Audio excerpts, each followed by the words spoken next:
Hello. Hello. Hello. Hello. Hello. Hello. चलिए start करते हैं स्किटी सिस्टम में। और स्किटी सिस्टम में खास हमें क्या पढ़ना है? स्किटी सिस्टम, इसमें तो आपको पहले ये जानना चाहिए कि मोड ऑफ एक्सक्रीशन कैसे होता है। तो और मेजर स्किटरी प्रोडक्ट क्या है।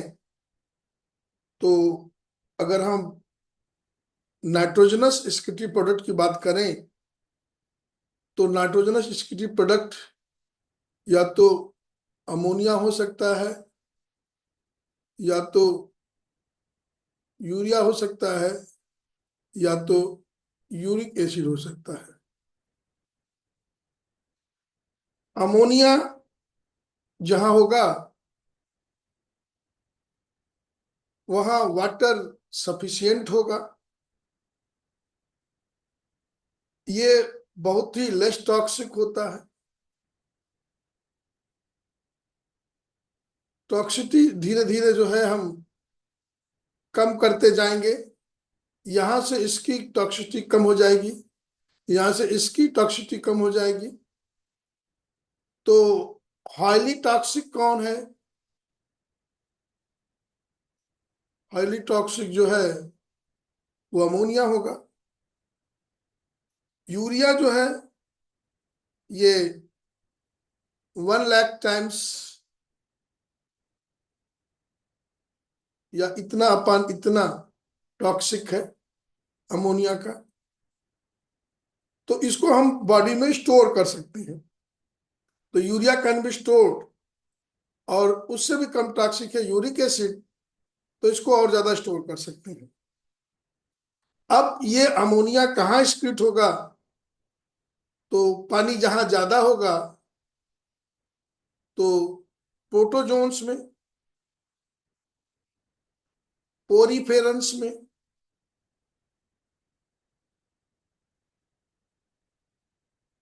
निडेरिया में। तो लिख रहा है इसका मतलब जो लेस इवोल्व इंडिविजुअल्स हैं वहां पर ये मिल रहा है। फ्लैट वर्म में, राउंड वर्म में, flat worm, round worm,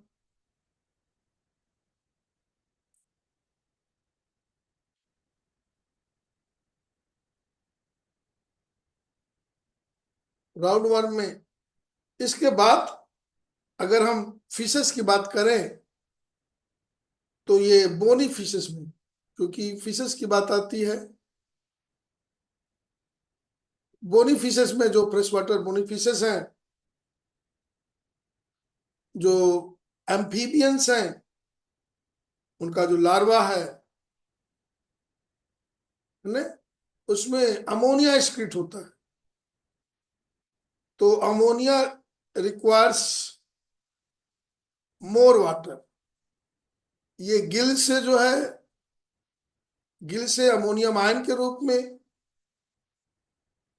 NH4 के रूप में, through body surface NH4 ion के रूप में ये डिफ्यूज हो जाते हैं। तो protozoans, poriferans, cnidarians, flatworm, round worm सबकी बॉडी जो है वाटर के संपर्क में है। और इस बॉडी से NH4 बाहर निकल जाएगा आयन के रूप में, साल्ट के रूप में। ये डिफ्यूजन हो गया। किडनी का यहाँ पर कोई खास रोल नहीं होता है। किडनी का कोई खास रोल नहीं होता है। किसमें? अमोनोटेलिक इंडिविजुअल्स में। जितने इंडिविजुअल्स अमोनो अमोनोटेलिक होते हैं और जो यूरियोटेलिक होते हैं। अब यूरियोटेलिक में ध्यान दीजिएगा, यहां पर टेरेस्ट्रियल इंडिविजुअल्स आ गए, अर्थवर्म आ गया, पानी की बहुत कमी नहीं है,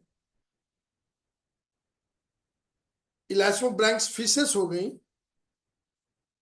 जिसको हम कार्टिलेजिनस फिश बोलते हैं।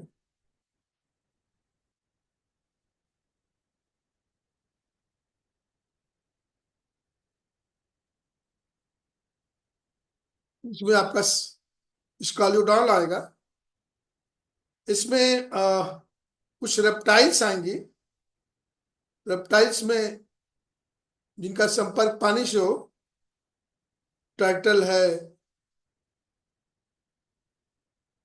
एलिगेटर है, ये सब पानी से। वैसे रेप्टाइल जो पानी के पास नहीं है, वहां तो पानी की बहुत कमी होगी, यूरिकोटेलिक होगा, लेकिन जो वाटर के संपर्क में है वहां पर आपको ये मिलेगा। जितने एम्फीबियंस हैं, फ्रॉग है, जितने मैमल्स हैं,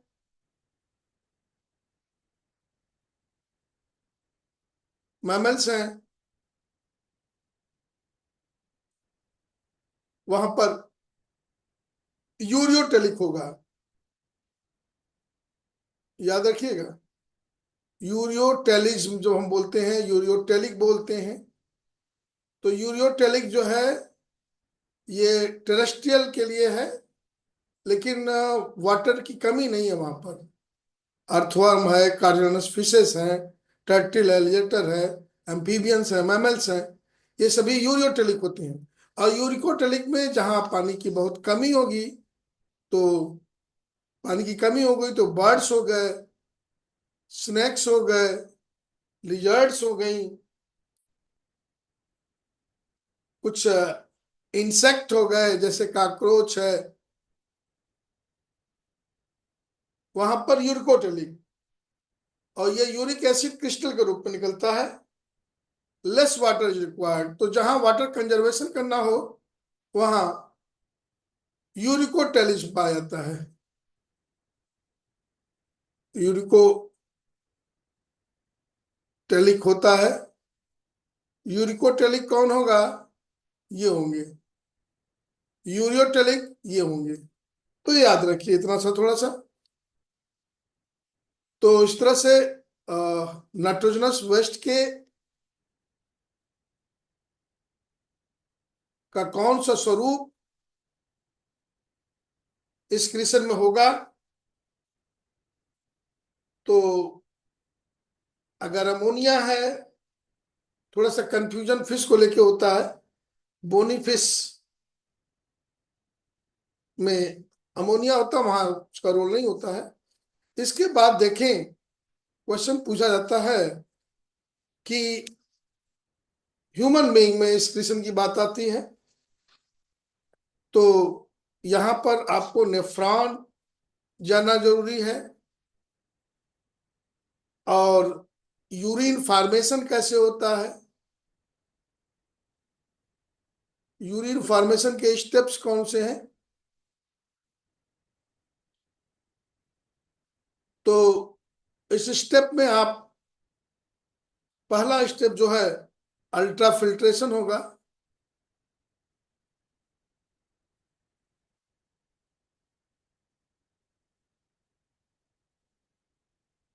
दूसरा जो है सेलेक्टिव रीअब्जॉर्प्शन है।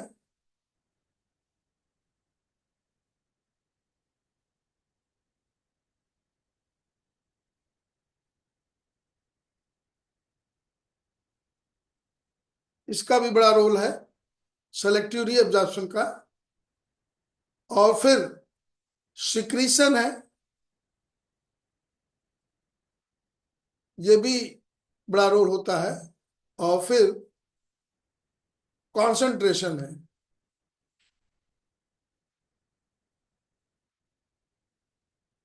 अल्ट्रा फिल्ट्रेशन में क्या समझना है,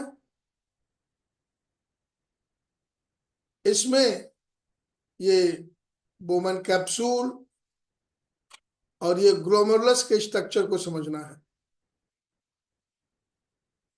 इसमें एक अफरेंट और एक इफरेंट दो आर्टेरियोल हैं, और बीच में ये ब्लड कैपिलरीज का नेटवर्क है।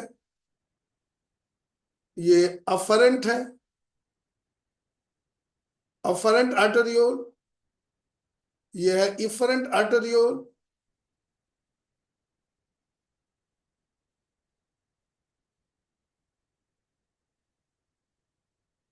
आर्टेरियोल, इससे ब्लड आता है, इससे ब्लड वापस जाता है। ये नैरो है, ये ध्यान रखिएगा। तो यहां एक प्रेशर डेवलप होगा, इस प्रेशर के कारण ब्लड का फिल्ट्रेशन होगा, और ब्लड फिल्टर होकर के फिर पीसीटी में आएगी।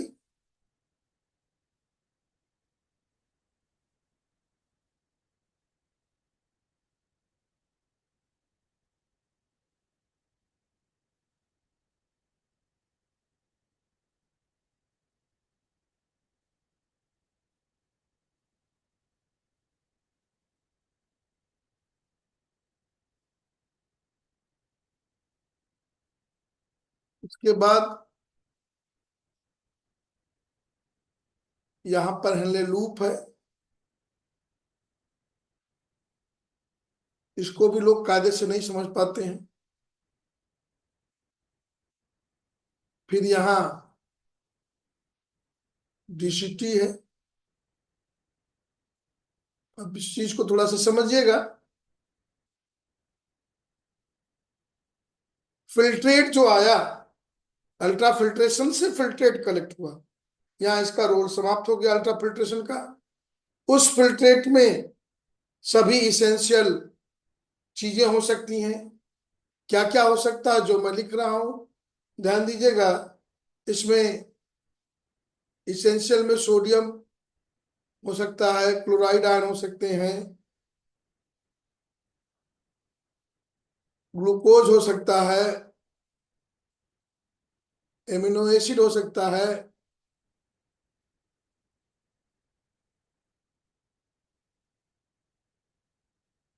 वाटर हो सकता है, पोटेशियम आयन हो सकते हैं। तो जो पहला टॉपिक था आपका ग्लोमेरुलर फिल्ट्रेशन, यहां पर 75 mmHg का एक हाइड्रोस्टैटिक प्रेशर डेवलप होता है, जिस प्रेशर के कारण ब्लड फिल्टर होगा, और उस फिल्ट्रेट में that filtrate will contain sodium, chloride, glucose, amino acid, water, bicarbonate ion, calcium, calcium ion, SCO3, bicarbonate ion. Filtrate will contain this. अब this will send to the PCT। तो जो selective reabsorption होता है, इस selective reabsorption में कहाँ कहाँ reabsorption होता है ये जानना है। उसको बोलते हैं ट्यूबुलर रीअब्जॉर्प्शन। तो मेजर रीअब्जॉर्प्शन जो है, अब इस टॉपिक को थोड़ा सा उठा दें, सेलेक्टिव रीअब्जॉर्प्शन को। तो मेजर रीअब्जॉर्प्शन जो है पीसीटी में होता है। पीसीटी में क्या होगा, जो वाटर है वो रीअब्जॉर्ब हो जाएगी bye diffusion, sodium ion reabsorb हो जाएंगे by active transport, chloride ion absorb हो जाएगा, ग्लूकोज एब्जॉर्ब हो जाएगा। अब इसमें जो देखें तो अमीनो एसिड, अमीनो एसिड का, ग्लूकोज का कैल्शियम आयन का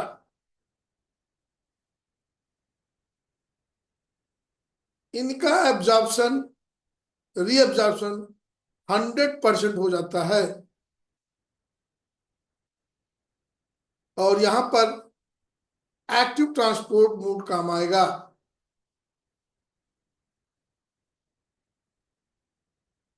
पहले डिफ्यूजन काम आएगा, पहले डिफ्यूजन होता है फिर एक्टिव ट्रांसपोर्ट होता है। डिफ्यूजन में अमीनो एसिड स्प्लिटेड से ब्लड में चली जाती है, इक्वलाइज होता है, जब दोनों तरफ इक्वल हो जाता है ग्लूकोज और कैल्शियम, तो फिर एक्टिव ट्रांसपोर्ट काम करेगा वहां पर। वाटर 75% वाटर का रीअब्जॉर्प्शन इस पीसीटी में ही हो जाता है, तो रीअब्जॉर्प्शन वाटर का 75%, इसी के आसपास सोडियम आयन का रीअब्जॉर्प्शन, क्लोराइड आयन का रीअब्जॉर्प्शन, पोटेशियम का रीअब्जॉर्प्शन लगभग इतना हो जाता है। इसके बाद ये डिसेंडिंग लिम्ब है, ये इम्परमिएबल है,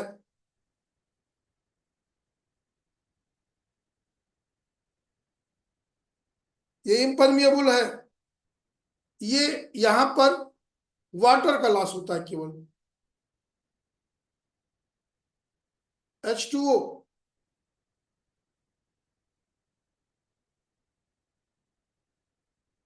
H2O को लॉस होगा क्योंकि ये जो फिल्ट्रेट आ रहा है यहां पर हाइपोटॉनिक हो गया, ये इससे सारी चीजें निकल गई, ज्यादातर ग्लूकोज निकल गया, कैल्शियम निकल गया, सोडियम, ये सब निकल गए, तो ये हाइपो हो गया, तो ये डाइल्यूट हो गया। ये डाइल्यूट जब डिसेंडिंग लिम्ब में जाएगा, ये डिसेंडिंग लिम्ब है, तो पहला था पीसीटी, पीसीटी में किसका एब्जॉर्प्शन हो रहा है, दूसरा डिसेंडिंग लिम्ब,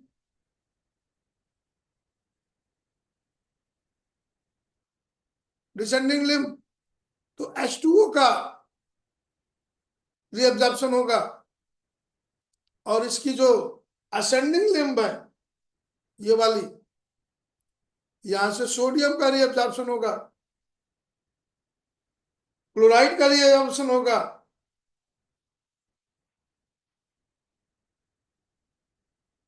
तो यहां साल्ट का रीअब्जॉर्प्शन होता है असेंडिंग लिम्ब में। इसके साथ साथ कैल्शियम आयन का भी रीअब्जॉर्प्शन हो जाता है।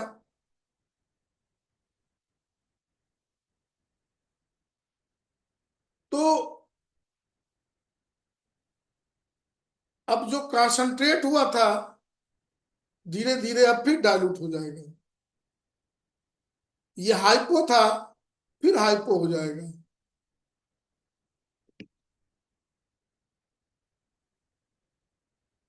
फिर हाइपो हो जाएगा ना, ये ध्यान देना है। इसके बाद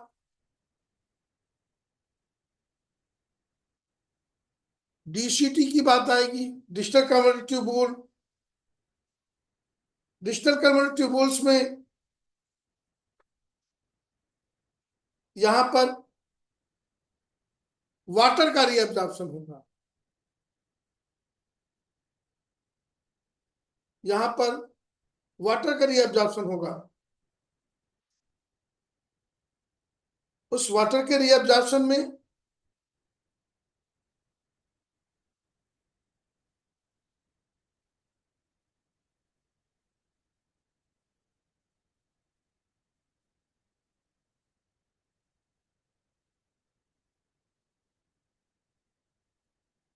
एक हार्मोन एडीएच का रोल यहां पर होगा, एडीएच एंटी डायबिटिक हार्मोन। तो water will be reabsorb in presence of ADH, यहां डिजिटल में याद रखना है। तो रीअब्जॉर्प्शन की बात हो गई, फिर सिक्रीशन की बात होगी। व्हाट इज सिक्रेटेड वेयर, तो उसके लिए हम थोड़ा सा कलर बदल देते हैं, सिक्रीशन के लिए कलर बदल देते हैं। पीसीटी में किस चीज का सिक्रीशन होगा?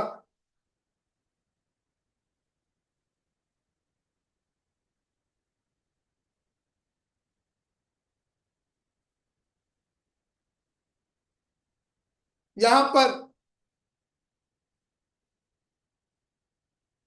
हाइड्रोजन आयन का सिक्रीशन हो सकता है, ध्यान दीजिएगा। यहां पर यूरिक एसिड का सिक्रीशन हो सकता है। अब सिक्रीशन क्यों हो रहा है ये भी आप बात समझा दें। फिल्टर केवल 15% ब्लड जो फिल्टर हुआ, बाकी ब्लड जो फिल्टर नहीं हुआ वो 85% था। उस 85% ब्लड में कुछ एक्सक्रीटरी प्रोडक्ट होंगे। तो सिक्रीशन क्यों हो रहा है? क्योंकि रिमेनिंग ब्लड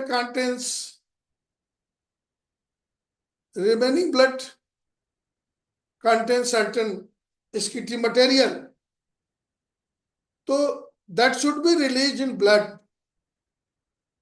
तो सिक्रीशन का पर्पज है जो 85% ब्लड फिल्टर नहीं हुआ उसमें जो स्केटी मटेरियल है, अगर एसिडिटी ज्यादा ज्यादा है,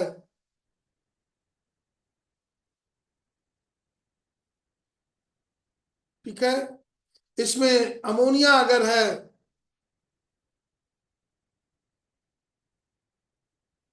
अगर इसमें कुछ यूरिया है,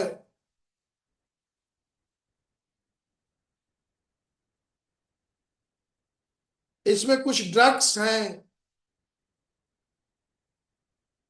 जो ड्रग में ब्लड में है उसको सही से बाहर निकालना है, वो ड्रग हो गए, कुछ टॉक्सिक मटेरियल हो गए, टॉक्सिन हो गया। तो जो पीसीटी है, अब ये जो रेड कलर से लिखा हुआ है पीसीटी में सिक्रीशन, सिक्रीशन क्या होता है?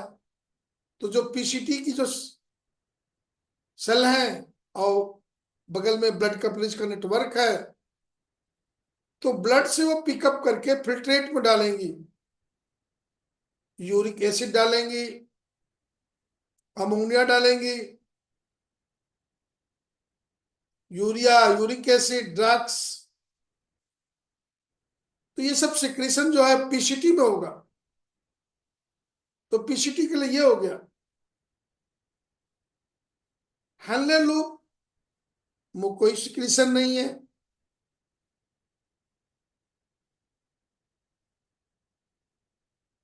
लेकिन जो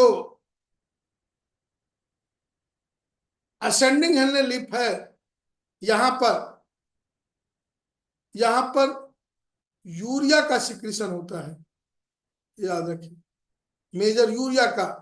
यहां यूरिया ना होकर के ज्यादातर यूरिया का सिक्रीशन यहां होगा असेंडिंग लिम्ब में। तो असेंडिंग लिम्ब में यूरिया का, और डिस्टल कन्वर्ट ट्यूबुल ये जो डीसीटी है, यहां क्या क्या चीज एक्सक्रीट हो सकता है? तो ज्यादातर पोटेशियम आयन, हाइड्रोजन आयन, कुछ यूरिया, यूरिक एसिड, क्रिएटिनिन,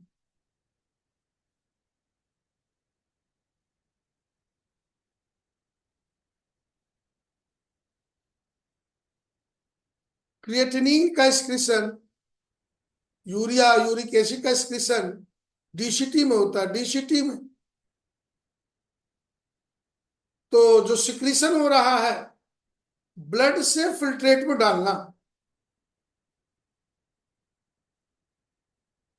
तो यहां पर हाइड्रोजन आयन का सिक्रीशन पीएच बैलेंस करने के लिए।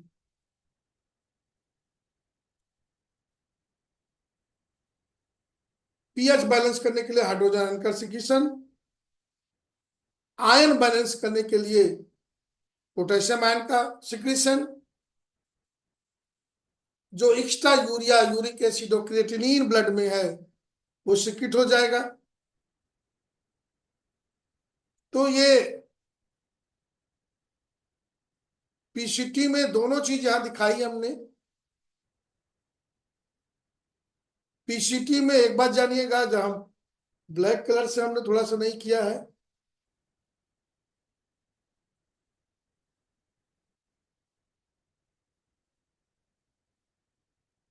इसमें थोड़ा सा आपको दिखा दें, यहां पर डिजिटल कन्वर्टर ट्यूबूल, डिजिटल कन्वर्टर ट्यूबूल, यहां पर वाटर का रीअब्जॉर्प्शन होता है, H2O का रीअब्जॉर्प्शन होता है, लेकिन उसके लिए ADH का होना जरूरी है, एंटी डायोटिक हार्मोन, जिसको हम बोलते हैं वैसोप्रेसिन। ये पोस्टीरियर पिट्यूटरी ग्लैंड से निकलता है। आप जानते होंगे ऑक्सीटोसिन और वैसोप्रेसिन दो हार्मोन निकलते हैं। तो डीसीटी से, देखना, डीसीटी से मुख्यतः वाटर का रीअब्जॉर्प्शन होता है, ये याद रखें। पीसीटी से अमीनो एसिड, ग्लूकोज और कैल्शियम का 100% रीअब्जॉर्प्शन होगा, वाटर, सोडियम, पोटेशियम का 75% होगा, ये याद रखें। इस डिसेंडिंग लिम्ब से वाटर का रीअब्जॉर्प्शन होगा, असेंडिंग लिम्ब से सोडियम का रीअब्जॉर्प्शन होगा, कैल्शियम का रीअब्जॉर्प्शन होगा, ये याद रखें। इसके बाद यहाँ जो कॉन्सेंट्रेशन वाली बात है, अलग से क्वेश्चन पूछा जाता है, जिसमें हम कहते हैं काउंटर करंट मैकेनिज्म समझाना है। अगर केवल यूरिन फॉर्मेशन आया तो इतना सफिशियंट है, यूरिन फॉर्मेशन आया इतना सफिशियंट है। इसके बाद जो बाकी चीज आती है उसको देखिए थोड़ा सा।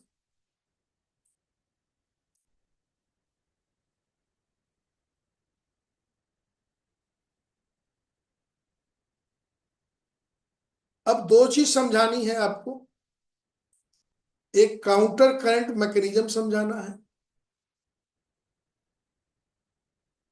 अलग से क्वेश्चन पूछा जाता है इस पर।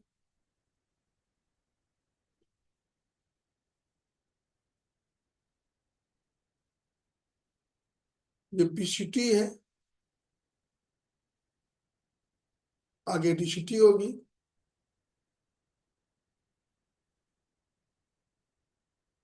ये असेंडिंग लिम्ब है, ये डिसेंडिंग लिम्ब है।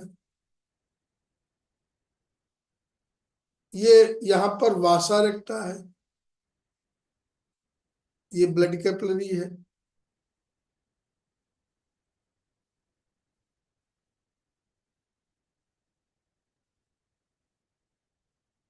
डायग्राम नाम जरूर लिखिएगा, वासा रेक्टा है। तो इसमें ब्लड जो है का फ्लो अपोजिट डायरेक्शन में होगा, ब्लड फ्लो हो रहा है।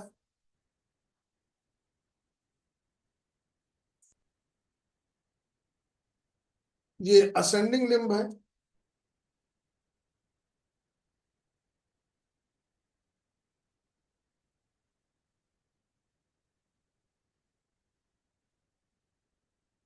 It is permeable for sodium ion,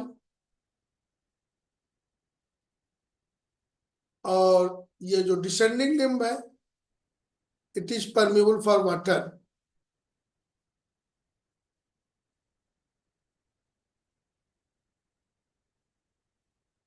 तो जो डिसेंडिंग लिम्ब है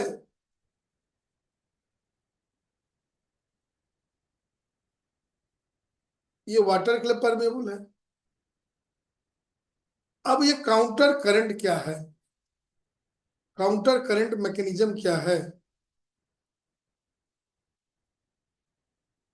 काउंटर करंट मतलब opposite flow.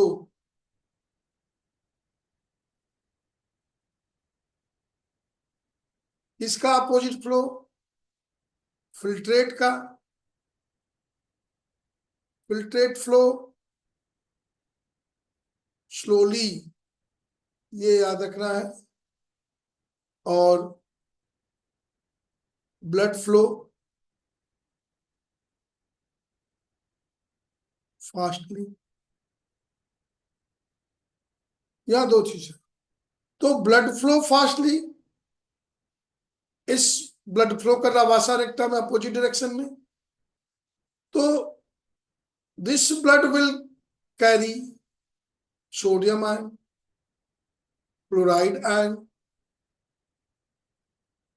means filtrate released, this filtrate will release sodium, chloride ion into the blood. Blood get concentrated. If concentrated blood will pass through descending limb, it will withdraw water. This is the concept. And since this flow is very slow, that's why more and more blood will come. It will drain out more and more salt, and then blood become concentrated and it will drain more and more water.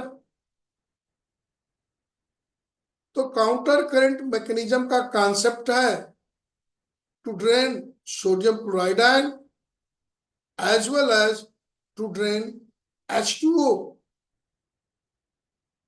To make urine concentrate.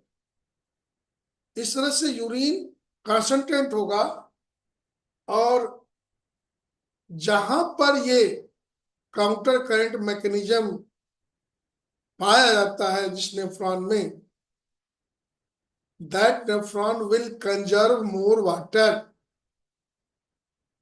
तो आप जानते होंगे कि कार्टिकल जो हमारा nephron है वो दो प्रकार का होता है, एक कार्टिकल और एक जक्स्टा मेडुलरी।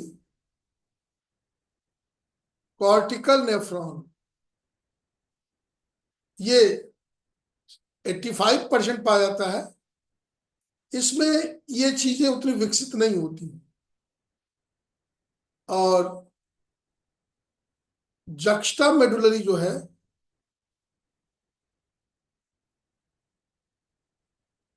जक्सा मेडुलरी जो है ये 15% पाया जाता है। 15% इसमें ये काउंटर करंट मैकेनिज्म है, वासा रेक्टा है। अगर फ्रॉग में चले जाएं, फिश में चले जाएं, तो ये हेले लूप नहीं है, वहां वाटर कंजर्व नहीं करना उनको। तो वाटर कंजर्वेशन के लिए, यूरिन को कंसंट्रेटेड बनाने के लिए इस हेनले लूप का जरूरी है, असेंडिंग डिसेंडिंग लिम्ब का होना जरूरी है, और वासा रेक्टा का होना जरूरी है। और ये दोनों काम करते हैं काउंटर करंट मैकेनिज्म पर। काउंटर करंट क्या है? Blood will flow in opposite direction to the flow of urine. ये डायग्राम बनाएंगे, इसमें यहां दिखाएंगे कि यहां सोडियम आयन इसमें जा रहा है, क्लोराइड आयन इसमें जा रहा है, दिखाएंगे, जिससे ये ब्लड कंसंट्रेट हुआ और H2O यहां से निकल करके ब्लड में जा रहा है। तो फिल्ट्रेट स्लो मोशन में है, ब्लड फास्ट मोशन में है, तो more and more sodium will be absorb, more and more water will be reabsorb. This is the counter current mechanism. तो इस डायग्राम को बना करके काउंटर करंट मैकेनिज्म समझाएंगे। एक चीज अक्सर पूछी जाती है कभी कभी कि मान लीजिए ये एक अलग कॉन्सेप्ट हो गया, एक नया कॉन्सेप्ट एक और डाल दें आपको। मान लीजिए आपकी किडनी फेल हो गई तो क्या होगा? किडनी फेल्योर की कंडीशन को हम यूरेमिया कहते हैं। इसमें यूरिया और क्रिएटिनिन की मात्रा, यूरिया और क्रिएटिनिन की मात्रा यूरिन में बढ़ जाती है। इसके लिए हम हीमोडायलाइजर लाते हैं। हीमो डायलिसिस करते हैं। आप सुने होंगे डायलिसिस, सुने होंगे केवल, हीमोडायलिसिस नहीं सुने होंगे, डायलिसिस सुने होंगे। ये तो हम जोड़ दे रहे हैं टर्म ब्लड का। तो ब्लड की डायलिसिस होती है। कैसे होती है? आर्टिफिशियल किडनी द्वारा।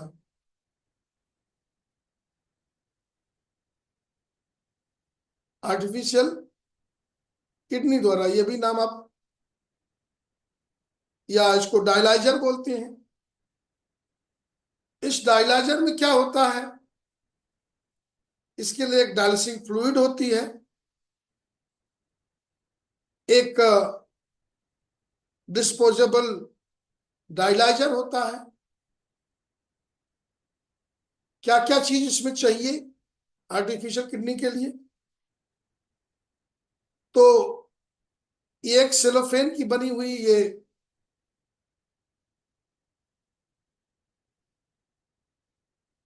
ये सेलोफेन की बनी हुई,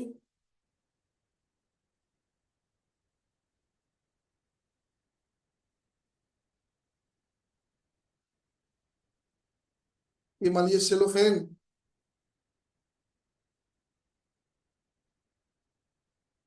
की बनी हुई एक ट्यूब है ये। इसी में से ब्लड पास करेगा और इससे यूरिया और क्रिएटिनिन निकल करके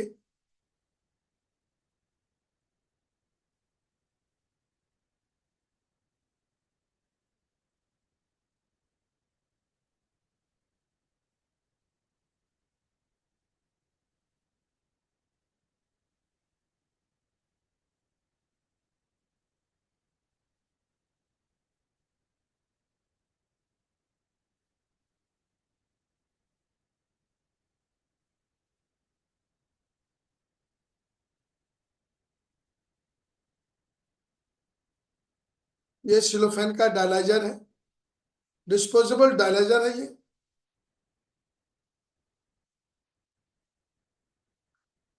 नाम जरूर होना चाहिए।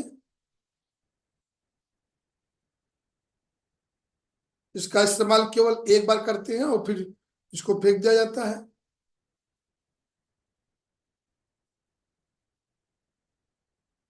इसको एक कंटेनर में रखते हैं।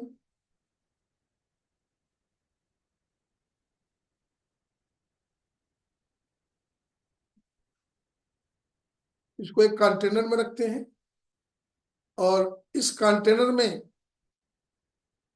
हम डायलाइजिंग फ्लूइड को बेचते हैं। डायलाइजिंग फ्लूइड हो गया ये। यहां पर एक कंप्रेसर लगा होता है।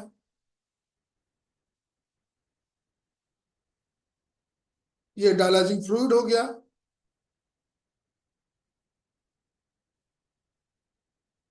इसी का इस्तेमाल, इसमें खर्च क्या होगा? तो ये डायलाइजिंग फ्लूइड खर्च होती है और फिर वो फ्लूइड यहाँ कलेक्ट हो जाती है। जो कलेक्ट हो गई वो बेकार हो गया ये।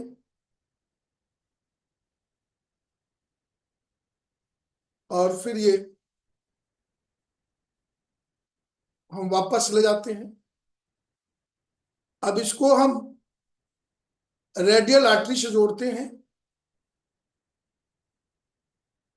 रेडियल आर्टरी से ब्लड जोड़ा जाता है।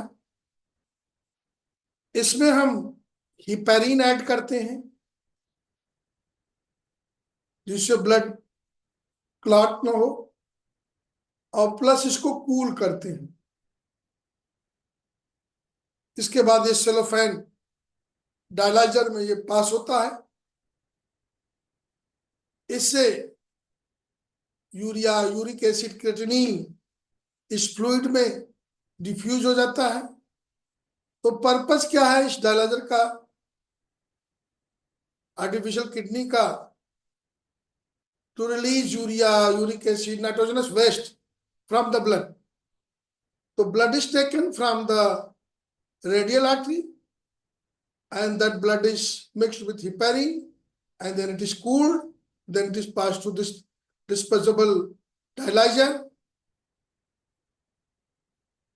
और ये जो डायलाइजिंग फ्लूइड है उसमें ये यूरिया, यूरिक एसिड की मात्रा बढ़ती जाएगी और फिर ये फ्लूइड यहाँ कलेक्ट हो जाएगा, ये वेस्ट फ्लूइड है, डायलाइजिंग फ्लूइड। तो इस तरह से कुछ फ्लूइड की जरूरत पड़ती है इसमें, ये डायलाइजर की जरूरत पड़ती है, और इसमें हिपेरिन और कूलिंग करते हैं। इसके बाद जो ब्लड आता है उस ब्लड को फिर हीट करते हैं नॉर्मल टेम्परेचर पे, और उसमें एंटी हिपेरिन डालते हैं,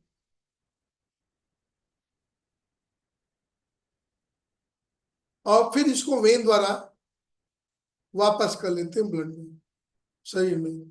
तो आर्टरी से ये जुड़ा होता है, ये एक प्रकार का किडनी है, नेफ्रॉन है, समझ लीजिए। और इसमें डायलाइजिंग फ्लूइड की जरूरत पड़ेगी, उस फ्लूइड को प्रेशर के साथ इस डिस्पोजेबल डायलाइजर जो सेलोफाइन का बना होता है, इसमें ब्लड फ्लो करेगा, इसमें फ्लूइड फ्लो करेगी, फ्लूइड में ब्लड से यूरिया बाहर निकलेगा और ये फ्लूइड यहाँ कलेक्ट हो जाएगा। तो ये डायलिसिस का उद्देश्य urea, uric acid, creatinine, phosphate अगर ये मात्रा बढ़ गया है तो इस वेस्ट प्रोडक्ट को ब्लड से बाहर निकालना। तो ये जानिए आप, जिनकी किडनी खराब हो जाती है उनको आर्टिफिशियल किडनी या हीमोडायलाइजर उनके लिए चाहिए। उनकी डायलिसिस होती है, डायलिसिस में क्या करते हैं, रेडियल आर्टरी से ब्लड लेते हैं और उसको डिस्पोजेबल डायलाइजर में पास करते हैं। ये सेलोफेन का बना हुआ है, ये डिफ्यूजिबल है, इससे urea, uric acid, creatinine, phosphate इस डायलाइजर लिक्विड में चले जाएंगे और लिक्विड को एक प्रेशर के साथ इस कंटेनर में भेजा जाता है, और जो लिक्विड यूज हो गई जिसमें यूरिया कंटेंट ज्यादा हो गया उसको फिर बाहर निकाल देता है। तो इसमें खर्च हो रहा है ये फ्लूइड, प्रेशर लगाना पड़ेगा, ठीक है। और ये एक बार इस्तेमाल होगा डायलाइजर, अगली बार फिर दूसरी बार फिर इस्तेमाल होगा डायलाइजर। तो this is all about artificial kidney, इतना आप ध्यान दें।